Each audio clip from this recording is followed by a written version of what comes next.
Bien, hermanos, el mensaje de hoy, como ya lo dijo el hermano Juan Matiel, se titula Adquiriendo sabiduría.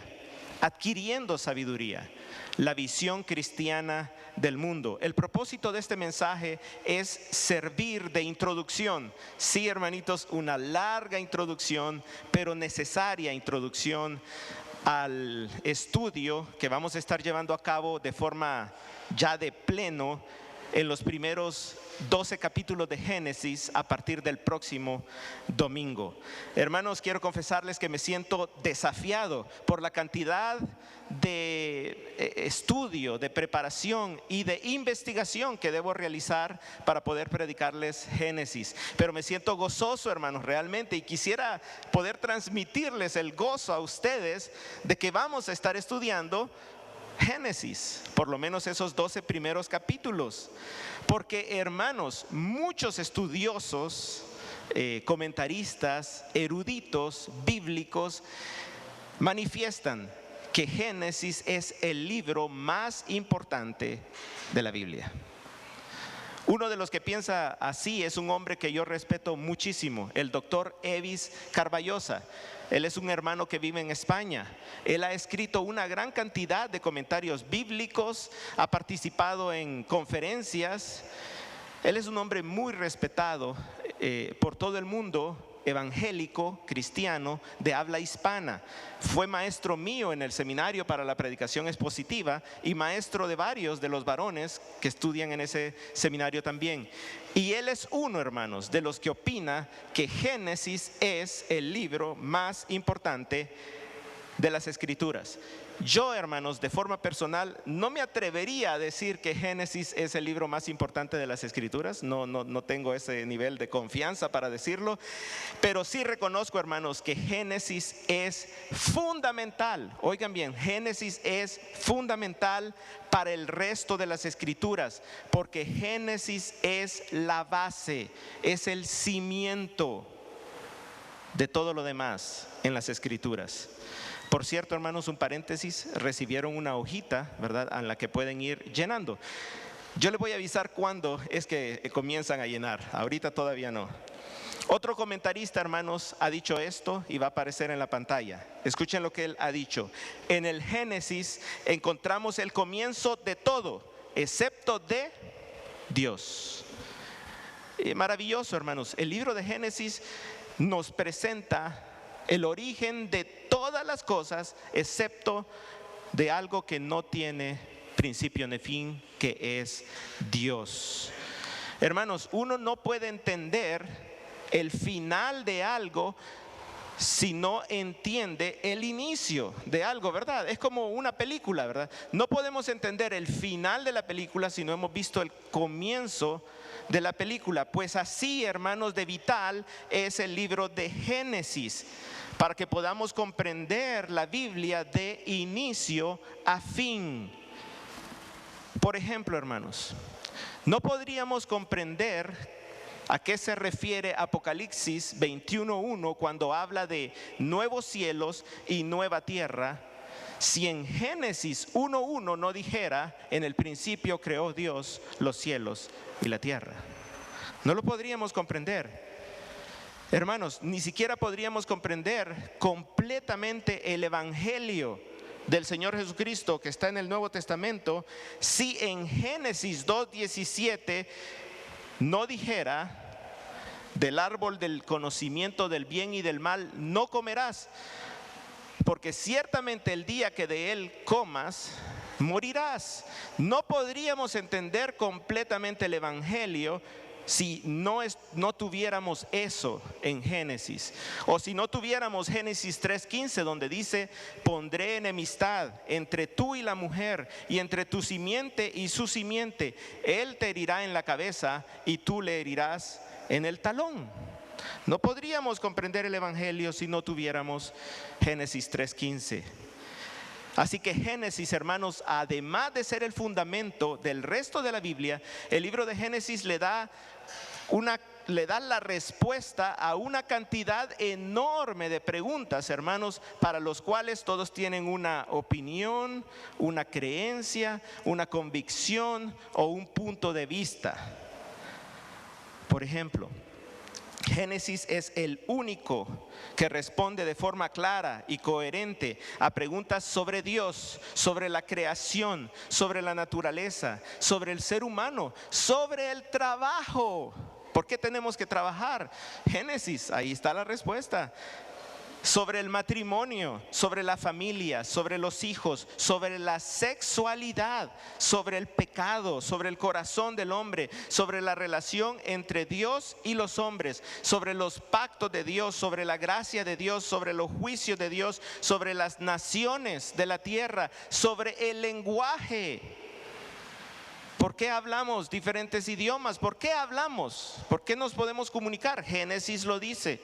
Incluso, hermanos, para los que interpretamos la Biblia literalmente, Génesis incluso nos responde de dónde salen los números.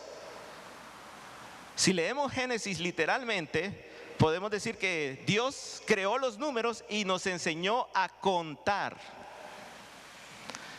Para aquellos que no interpretan literalmente esa parte, piensen en eso. Así que el libro de Génesis es la base de la cosmovisión bíblica. Génesis es la base de la cosmovisión bíblica, o sea, de la visión cristiana del mundo. ¿Qué quiero decir, hermanos, con eso de cosmovisión o visión del mundo o perspectiva del mundo? Son lo mismo, hermanos. A veces voy a decir cosmovisión, otras veces voy a decir visión del mundo o perspectiva del mundo. Pues ayer, hermanos, publicamos un video donde les mostraba estos lentes. No sé si lo vieron ahí en el Facebook. Estos lentes son un juguete que yo le compré a mis hijas. Cuando uno se los pone, hermanos, mira todo de cabeza. Como decimos en el lenguaje común y corriente, patas arriba, ¿verdad? Pues si uno se los pone, ve todo de cabeza. Si uno se los quita, puede ver todo normal. Pues en un sentido figurado, hermanos, pero hablando con toda verdad, todos, oigan bien, hermanos, todos, aquí y en todo el mundo, sin excepción, vemos y entendemos el mundo, la vida y lo que pasa a nuestro alrededor por medio de un par de lentes.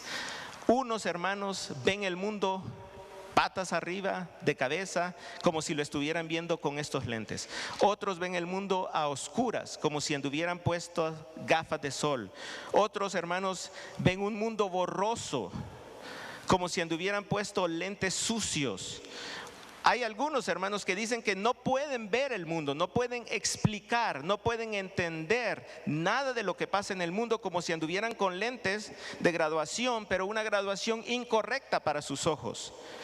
Pero, hermanos, hay otros que ven el mundo, la vida, el universo, todas las cosas con claridad, con coherencia, como usando los lentes correctos para sus ojos, lentes limpios, lentes claros. Hermanos, dependiendo de los lentes a través de los cuales uno ve el mundo, uno ve la vida, así entonces, hermanos, explicamos y entendemos el mundo, y como consecuencia lógica de eso, hermanos, así vivimos. Así vivimos, hermanos. Dependiendo de cómo uno mira y entiende lo que está alrededor, así uno vive. Así uno vive. Por ejemplo, hermanos, si yo me pusiera estos lentes para andar por todos lados, no pasaría mucho tiempo antes de que yo me caiga, ¿verdad? Antes de que yo fracase. Así también pasa, hermanos, cuando vemos la vida con los lentes incorrectos. Fracasamos, caemos. Entonces, hermanos, aquí viene la primera parte de la lección que ustedes pueden completar, hermanos. A los lentes a través de los cuales vemos y explicamos el mundo, es a lo que se le llama cosmovisión, que es lo mismo que decir visión o perspectiva del mundo. Cosmovisión son esos lentes a través de los cuales vemos el mundo. Hay otra definición, hermanos, que dice lo siguiente: la cosmovisión o visión del mundo es una colección de presuposiciones, convicciones y valores. Pueden escribir eso ahí. La cosmovisión o visión del mundo es una colección de presuposiciones, convicciones y valores por medio de los cuales la persona trata de encontrarle sentido al mundo y a la vida. Hermanitos, todos tenemos presuposiciones, es decir, cosas que damos por sentado. Cosas que nosotros decimos, esto es lo que causa que esto otro suceda. Causa y efecto. Todos tenemos presuposiciones. Todos tenemos convicciones que son como creencias a las cuales nos aferramos. Creemos de todo corazón, aunque tal vez no lo podemos explicar completamente, pero creemos que eso es verdad. Esas son convicciones. Y también todos tenemos valores, es decir, una forma de valorar, de evaluar las cosas y discernir si son buenas o son malas. Esas presuposiciones, convicciones y valores, hermanos, son la forma en la que entendemos la vida y por tanto cómo vivimos, cómo nos conducimos en el mundo. Otros hermanos han dicho esto: una visión del mundo es, primero, una interpretación, ahí en la línea, una interpretación del mundo, y segundo, es una aplicación de esta interpretación a la vida. En otras palabras, hermanos, esta definición es un paso más hacia adelante porque nos está diciendo que primero, hermanos, vemos e interpretamos. O sea, vemos y entendemos el mundo que nos rodea y dependiendo de eso, hermanos, entonces así nos comportamos. Primero entendemos y luego actuamos. Hermanitos, ¿no es cierto que cuando vemos cómo una persona actúa, más o menos podemos pensar, más o menos podemos deducir lo que esa persona cree? Como vemos cómo actúa una persona, decimos, bueno, esta persona actúa así porque cree esto y lo otro. Una cosmovisión o visión del mundo, hermanos, es el conjunto de creencias y valores con los cuales le damos la respuesta a las preguntas más importantes y profundas de la vida. Eso es una cosmovisión, hermanos, la respuesta que le damos a las preguntas más importantes de la vida. Escuchen estas preguntas, ejemplos de estas preguntas profundas e importantes. ¿Existe un ser supremo? ¿Existe Dios? Y si existe, ¿cuál es su esencia? ¿Cuál es su relación con el ser humano? ¿Cómo llegó a existir el mundo? ¿Existe un mundo espiritual que no podemos ver? ¿O solo existe el mundo material que podemos tocar, ver?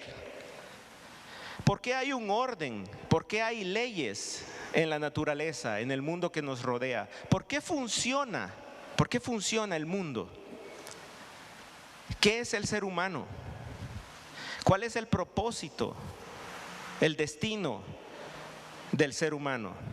¿Tiene la vida del ser humano el mismo valor que el de las otras formas de vida? O sea, ¿la vida del ser humano vale lo mismo que la vida de los animales, por decir algo? ¿Es el ser humano responsable de su comportamiento ante los demás seres humanos? ¿Y es responsable de su comportamiento delante de Dios? En otras palabras, hermanos, ¿importa cómo uno vive? ¿Es importante cómo vive uno? ¿Le espera algo al ser humano después de la muerte? Y si algo nos espera después de la muerte, ¿qué es, hermanos? ¿Qué le espera al ser humano después de la muerte? ¿Existe lo bueno y lo malo? Pero ¿quién es el que determina lo que es bueno y qué es lo malo? ¿Quién es? ¿Quién determina qué es lo bueno y qué es lo malo?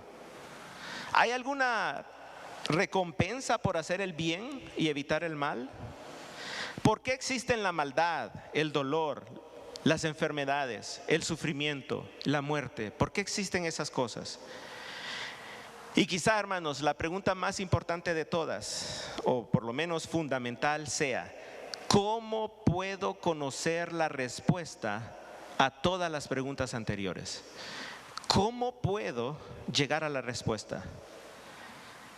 ¿Será que la respuesta, el conocimiento está dentro de mí o está afuera de mí?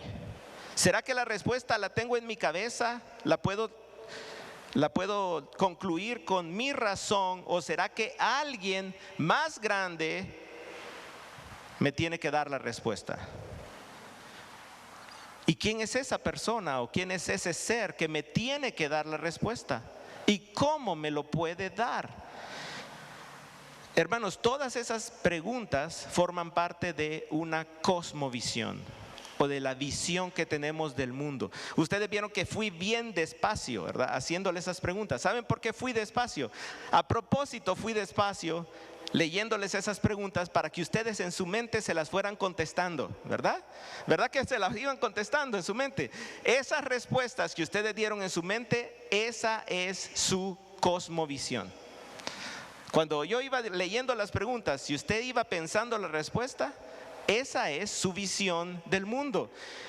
Y es importante, hermanos, que hiciéramos ese ejercicio para demostrar que todos tenemos una cosmovisión. Cuando hablamos de cosmovisión, hermanos, no nos estamos hablando de algo que solo los filósofos o las personas cultas o los científicos tienen.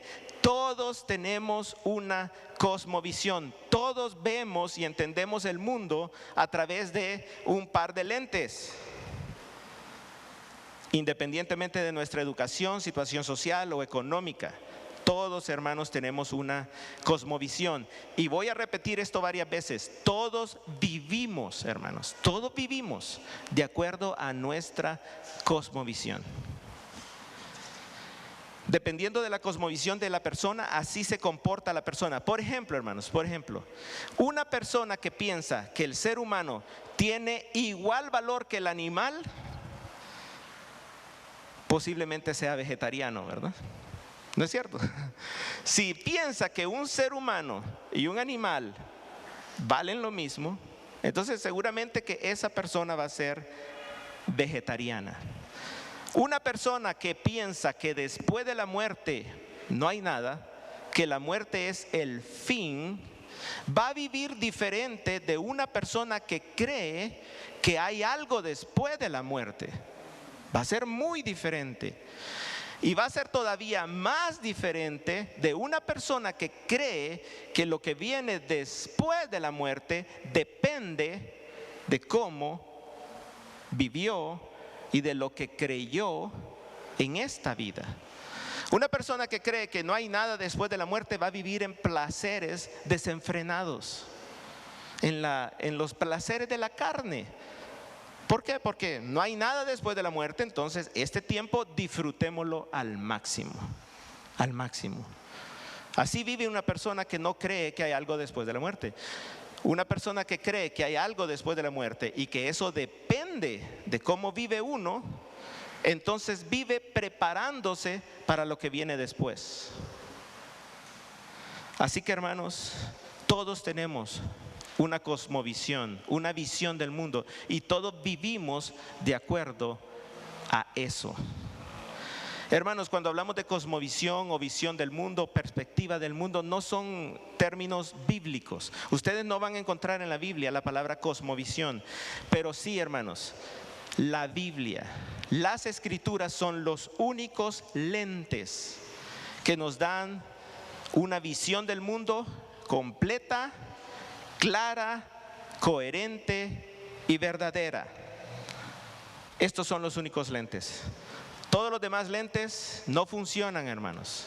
Este es el único que nos da una visión completa, clara, coherente y verdadera del mundo. Afuera, hermanos, muchos ven a través de los lentes de la filosofía, otros a través de los lentes de la ciencia, otros de la cultura, otros de las religiones, de las miles de religiones que hay en el mundo. Pero, hermanos, nosotros, los hijos de Dios, los creyentes, la iglesia, tenemos estos lentes. Y, hermanos, no estoy diciendo que la filosofía, la ciencia, las otras religiones no tengan elementos de verdad. Sí, pueden tener elementos de verdad, pero ninguna de esas cosas nos presenta la verdad o la cosmovisión completa, coherente, de forma clara y verdadera, como lo hace la palabra del Señor. Por eso, hermanos, podemos decir que solo hay dos cosmovisiones. Al final de cuentas, solo hay dos cosmovisiones. Si ustedes buscan en internet, les van a aparecer varias clasificaciones. Unos hablan de 4 cosmovisiones, otros de 7 cosmovisiones, etcétera, etcétera. Pero al final de cuentas, solo hay dos. Solo hay dos. Uno es la cosmovisión humanista, escríbanlo ahí, humanista, que es la que gira en torno al ser humano. La cosmovisión humanista es la que pone al ser humano en el centro de todo.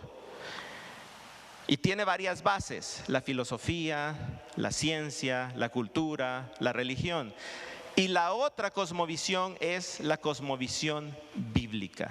Solo esas dos hay: la cosmovisión humanista y la cosmovisión bíblica, que es la que gira en torno a Dios y se basa en su palabra. Hermanos, en el estudio que vamos a estar haciendo de Génesis, no vamos a perder el tiempo profundizando en cosmovisiones humanistas. No voy a venir aquí, hermanos, a decirle qué es lo que han pensado los filósofos, qué es lo que piensan los científicos, qué es lo que piensan estos y los otros, las falsas religiones. De vez en cuando, hermanos, tal vez diga algo pequeñito, breve, de lo que estos piensan. Pero, hermanos, no podemos perder tiempo en las cosmovisiones humanistas, hermanos. Dios no quiere que perdamos tiempo en esas cosas. Vayamos a nuestras Biblias, a 1 Corintios capítulo 2. Para que veamos, hermanos, que Dios no quiere que perdamos el tiempo en la sabiduría humana. Dice 1 Corintios capítulo 2 versículo 6. Aquí está el apóstol Pablo hablando de su predicación, de su enseñanza, y él dice: sin embargo, hablamos sabiduría entre los que han alcanzado madurez, pero una sabiduría no de este siglo, ni de los gobernantes de este siglo que van desapareciendo, sino que hablamos sabiduría de Dios en misterio, la sabiduría oculta que desde antes de los siglos Dios predestinó para nuestra gloria. El apóstol Pablo, hermanos, ahí nos está diciendo: nosotros hablamos, o sea, nosotros enseñamos, nosotros predicamos sabiduría entre nosotros, pero no la sabiduría humana, no la sabiduría de este siglo, no la sabiduría de los gobernantes, sino que la sabiduría de Dios. Y Pablo dice: ¿por qué? ¿Por qué es que nos enfocamos en la sabiduría de Dios? Porque dice que esa es la sabiduría que Dios predestinó para nuestra gloria. ¿Lo ven ahí al final del versículo 7, hermanos? Esa es la sabiduría que Dios predestinó para nuestra gloria. Es decir, es la sabiduría que nos da salvación. La sabiduría de Dios nos da salvación. La palabra de Dios nos trae salvación. ¿Por qué vamos a perder el tiempo en cosmovisiones humanas, humanistas? El versículo 5, ahí en 1 Corintios 2:5 aclara otra cosa por la cual es necesaria predicar la sabiduría de Dios y no la de los hombres. Miren el versículo 5: para que la fe de ustedes, hermanos, para que la fe de ustedes no descanse en la sabiduría de los hombres, sino en el poder de Dios. Lo que está diciendo ahí, hermanos, es que la sabiduría de los hombres, las cosmovisiones humanistas, no producen fe. Son inútiles para producir fe y por tanto para alcanzar salvación. Por el contrario, hermanos, la sabiduría humana rechaza a Dios, niega a Dios, odia a Dios y es capaz de matar, si pudieran, a Dios. Miren 1 Corintios 2:8. Vean el versículo 8. Esta sabiduría que ninguno de los gobernantes de este siglo ha entendido, porque si la hubieran entendido, no habrían crucificado al Señor de gloria. Por la sabiduría humana, por la sabiduría humanista, el ser humano crucificó al Dios de gloria, a Jesucristo. ¿Ven, hermanos? ¿Hasta dónde puede llegar la maldad de la sabiduría humana? Santiago dice que es diabólica, hermanos. Les decía, hermanos, que la pregunta más fundamental en la vida puede ser esta: ¿cómo puedo adquirir la respuesta? ¿Cómo? ¿Dónde puedo adquirir la respuesta a las preguntas? Pues miren, hermanos, aquí en 1 Corintios 2, del 9 en adelante, está la respuesta. Escuchen, hermanos, escuchen la respuesta. Hermoso. Sino como está escrito, cosas que ojo no vio, ni oído oyó, ni han entrado al corazón del hombre, son las cosas que Dios ha preparado para los que lo aman. Escuchen, pero Dios nos las reveló. Nos las reveló por medio del Espíritu, porque el Espíritu todo lo escudriña, aún las profundidades de Dios. Porque entre los hombres, ¿quién conoce los pensamientos de un hombre?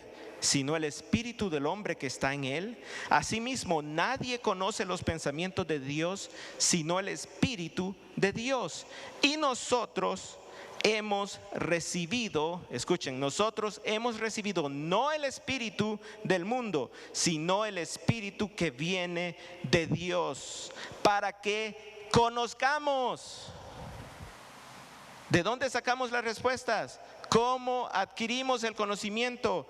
Dice ahí, para que conozcamos lo que Dios nos ha dado gratuitamente, de lo cual también hablamos, no con palabras enseñadas por sabiduría humana, sino con las enseñadas por el Espíritu, combinando pensamientos espirituales con palabras espirituales. Hermanos, lo que está diciendo ahí, hermanos, ¿cómo obtengo la respuesta a las preguntas más profundas de la vida?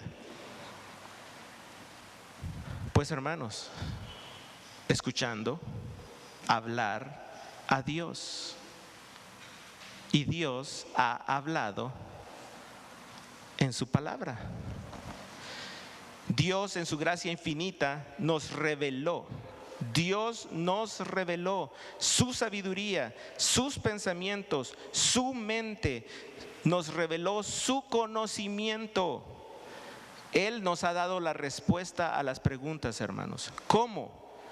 Primero reveló o revelando su palabra por medio de los profetas del Antiguo Testamento, por medio de los apóstoles en el Nuevo Testamento, y ahora iluminándonos. Primero revelando su palabra y ahora iluminándonos para entenderla, practicarla y predicarla. Primero nos la reveló y ahora nos ilumina para que la podamos entender. Y ese es el ministerio del Espíritu Santo, hermanos. Ese es el ministerio del Espíritu Santo que habita en nosotros. El Espíritu Santo por medio de la Biblia, hermanos. Oigan bien, el Espíritu Santo por medio de la Biblia nos permite ver el mundo como Dios lo ve, entender el mundo como Dios lo entiende y vivir en el mundo como Dios quiere que nosotros vivamos. Las Escrituras correctamente entendidas en el poder del Espíritu Santo son los lentes perfectos para tener una visión clara del mundo. Hermanitos, escuchen, hermanos. Todos ustedes tienen una visión del mundo, pero todos ustedes deberían estar viendo el mundo, entendiendo el mundo y viviendo en el mundo de acuerdo a los lentes de la palabra del Señor. La iglesia debe tener una visión bíblica del mundo. Allá afuera, hermanos, estamos siendo bombardeados por cosmovisiones humanistas, ¿verdad? Televisión, radio, internet, películas, música, escuelas públicas, escuelas privadas, universidades. Todo alrededor, hermanos, nos presenta visiones humanistas del mundo. Aquí en la iglesia, estudiando la palabra del Señor, queremos adquirir una visión cristiana, una visión bíblica del mundo. Aquí, hermanos, queremos adquirir sabiduría. Sabiduría, hermanos. Y no menospreciemos la sabiduría que Dios nos da, porque nos la ha dado a nosotros, hermanos. Miren que el versículo 14, 1 Corintios 2:14, el hombre natural no acepta las cosas del Espíritu de Dios, porque para él son necesidad y no las puede entender, porque son cosas que se disciernen espiritualmente. El hombre natural, para los que están llenando la hojita, o sea, el incrédulo, el que no tiene el Espíritu Santo, no puede, no quiere, rechaza la sabiduría de Dios. Para él, hermanos, estas cosas que nosotros creemos son necedad, son un chiste, son un cuento, son un mito. Pero el contraste con nosotros, versículo 15 y 16, dice: en cambio, el que es espiritual juzga todas las cosas, pero él no es juzgado por nadie. Porque ¿quién ha conocido la mente del Señor para que lo instruya? Pero nosotros tenemos la mente de Cristo. Amén, hermanos. Nosotros tenemos la mente de Cristo. Nosotros, hermanos, podemos juzgar, es decir, podemos evaluar, podemos valorar todas las cosas, hermanos, no por nosotros mismos, sino porque tenemos la palabra de Dios, la mente de Cristo, porque el Espíritu Santo nos permite entenderla.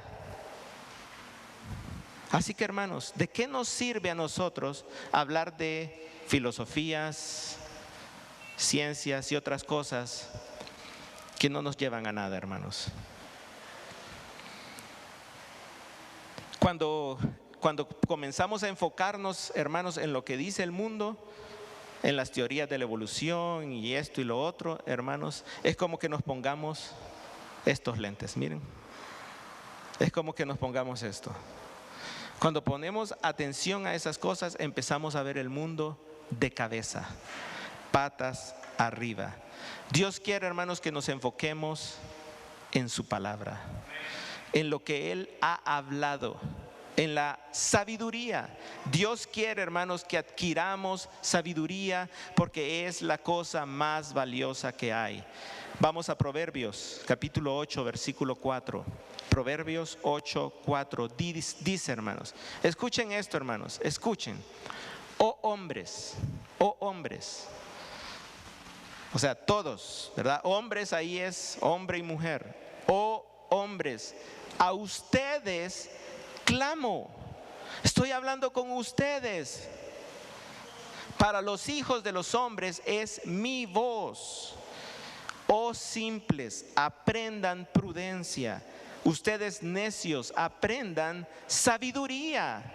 Somos necios por naturaleza, hermanos, reconozcámoslo. Por naturaleza somos necios, pero Dios quiere enseñarnos. Dios quiere enseñarnos a pensar, hermanos. Dios quiere que tengamos su mente. Versículo 6, escuchen, porque hablaré cosas excelentes, y con el abrir de mis labios rectitud, porque mi boca proferirá la verdad. Abominación a mis labios es la impiedad, o sea, Él no miente. Conforme a la justicia son todas las palabras de mi boca, no hay en ellas nada torcido ni perverso. Todas son sinceras para el que entiende y rectas para los que han hallado conocimiento. Reciban mi instrucción, dice el Señor, y no la plata, y conocimiento antes que el oro escogido, porque mejor es la sabiduría que las joyas, y todas las cosas deseables no pueden compararse con ella. Adquirir sabiduría, hermanos, tener un entendimiento bíblico del mundo, pensar como Dios piensa, utilizando la palabra del Señor, es más valioso que todas las riquezas del mundo. Es más valioso que el oro y la plata.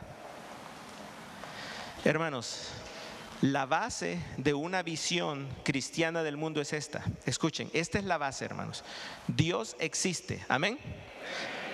Dios existe y tiene conocimiento correcto, verdadero e infinito de todas las cosas, y le ha revelado al ser humano el conocimiento necesario por medio de las Escrituras para que pueda vivir como a Dios le agrada para su gloria. Esa es la base de todo, hermanos. La base para decir que los cristianos tenemos que tener una visión bíblica del mundo es esta: Dios existe, tiene conocimiento perfecto de todas las cosas e infinito, y ha hablado. Lo ha hecho por medio de las Escrituras. Y si nosotros vivimos de acuerdo a eso, vamos a vivir para la gloria de Dios. Vamos a vivir para la gloria de Dios. Si no tenemos una visión bíblica del mundo, hermanos, no podemos agradar a Dios. No podemos glorificar a Dios si no pensamos con la mente de Dios. Miren Romanos 12:1, hermanos. Romanos 12:1 dice: por tanto, hermanos, les ruego por las misericordias de Dios que presenten sus cuerpos como sacrificio vivo y santo, aceptable a Dios, que es el culto racional de ustedes. Ese es un ruego. Ese es un ruego para que vivamos para la gloria de Dios.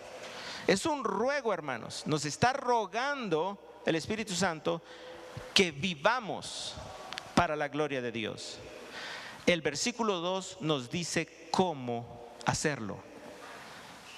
Versículo 2: no adaptándose a este mundo, sino transformándose mediante la renovación de su mente, para que verifiquen cuál es la voluntad de Dios, lo que es bueno y aceptable y perfecto.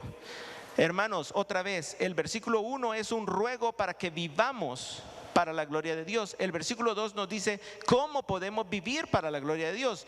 Número 1, dejando de pensar y de actuar como lo hace el mundo, y transformando nuestra mente de acuerdo a la mente de Dios, a la palabra, pensando como Dios quiere que pensemos, con una visión cristiana del mundo.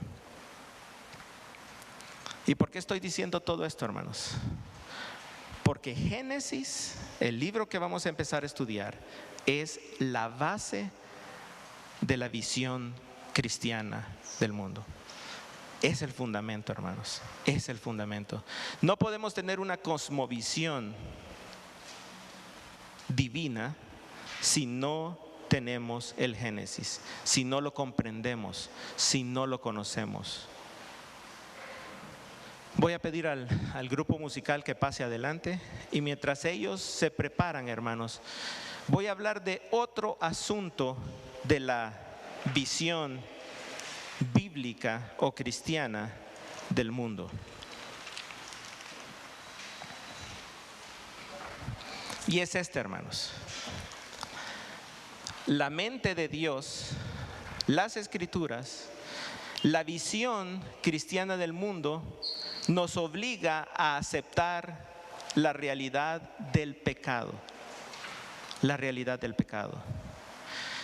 Si nosotros tenemos una visión humanista, podemos rechazar la idea del pecado porque decimos, bueno, ¿y quién dice lo que es bueno y quién dice lo que es malo? Eso depende de cada quien.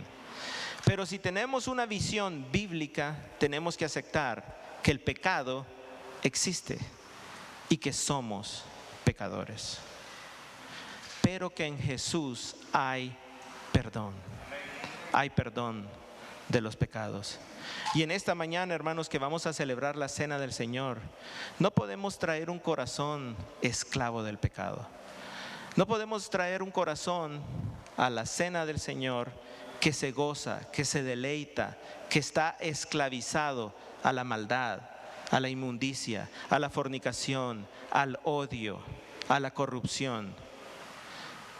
Esta mañana, hermanos, es una oportunidad para que pensemos como Dios piensa, que es la idea donde dice: si confesamos nuestros pecados. O sea, si decimos lo mismo que Dios dice, si confesamos nuestros pecados, Él es fiel y justo.